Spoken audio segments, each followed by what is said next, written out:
Alright, so this video we're going to review Chapter 10 Motions of Celestial Objects.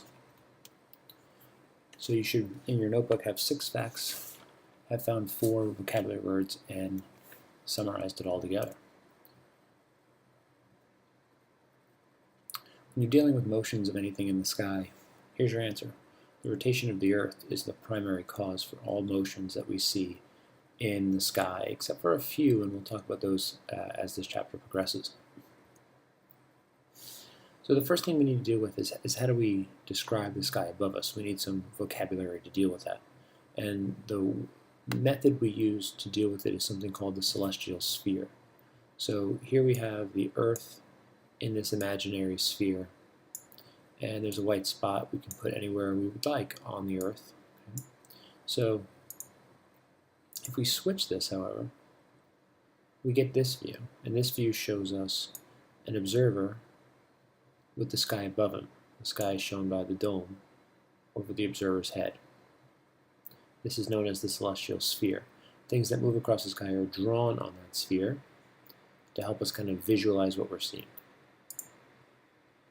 So here we have both of those now views side by side, and we can put them in motion. We can go either faster or slower. And we can change some settings on things to make it a little easier to see what we're looking at. And now for the first time we can add some stars onto this animation. And you should notice a couple things.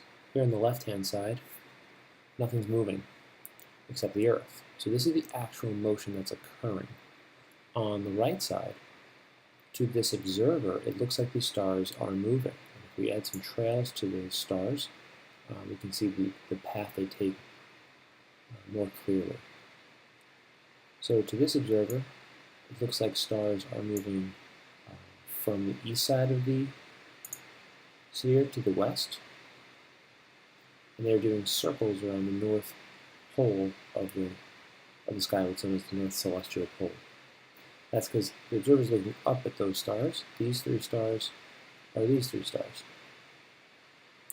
If you watch this for a while, you should start to see a connection between the 2 viewpoints.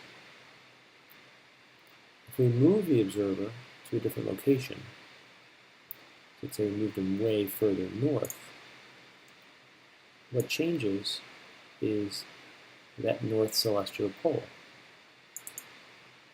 So when you're further north, that north pole is above the observer,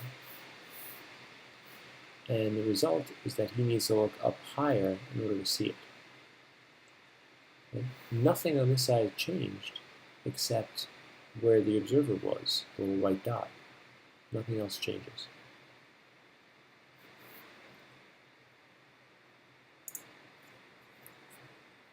So the fact to memorize to put into your head 100 times is that the Earth rotates at 15 degrees per hour.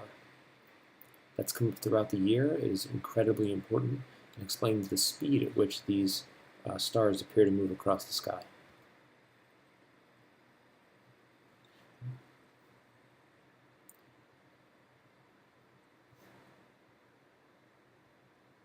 So here we have another kind of view of this. We have the observer now. We're looking down on the north pole of the Earth, and we see the observer going in the rotation of the Earth, in and out of light. And down here we can see what the observer sees. So we can see that as the observer goes from noon to midnight and passes the moon and the sun, those objects appear to move across the sky. And the speed at which they move is 15 degrees per hour.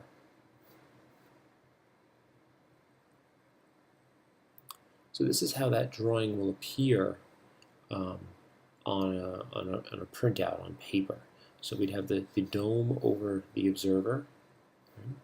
And you may have something like a star or some object showing you a specific point, right? You may have star trails drawn in this, or the path of the sun. They can do lots of things with these diagrams, so you should become very comfortable with them. So the celestial sphere idea, well, technically it's wrong. There is no sphere around the Earth. It's our way of kind of visualizing how things are in the sky. And that's why it's useful for us in earth science to understand how it's designed.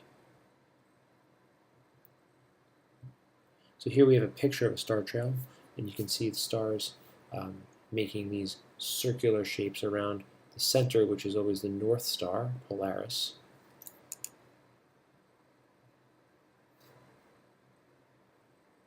And overall, we have the Earth rotating at 15 degrees per hour.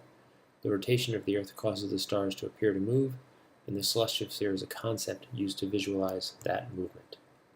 Hope this was helpful.